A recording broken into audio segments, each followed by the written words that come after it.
I'm Braylon, and right here behind me is a redwood tree. These trees are the tallest and the largest in the entire world.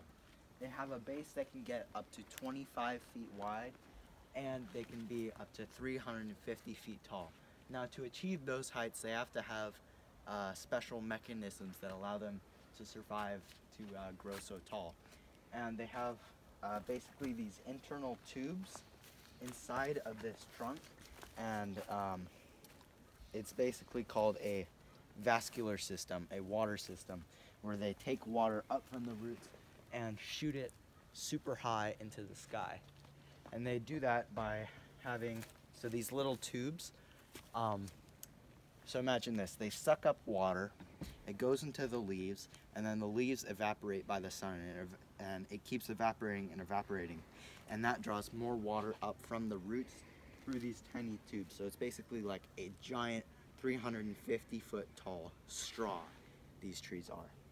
Now, another thing about the redwood tree is this bark.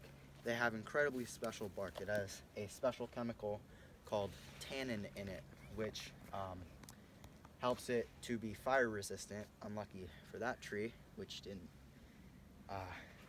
the bark did not help it in that case. But most trees, the tannin helps the tree survive. It limits fungus growing inside the bark.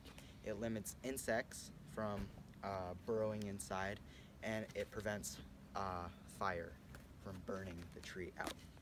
These trees also have to solve another problem, because if the main trunk gets cut down in any way, they have to find another way to grow back up again.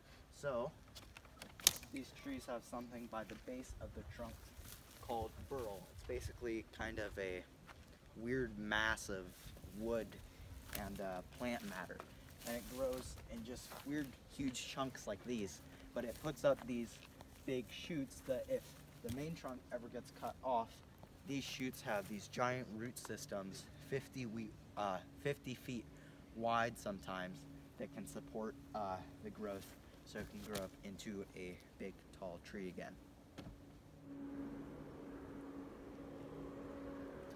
Okay, so we've had an excellent day in the giant redwood forest. I'm still covered in slime. It's not letting up. You see how thick that is. But yeah, we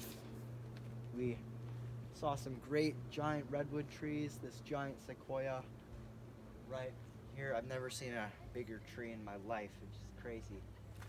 Anyways, that's all for today on Redwood Trees. I'm Braylon, and thanks for watching.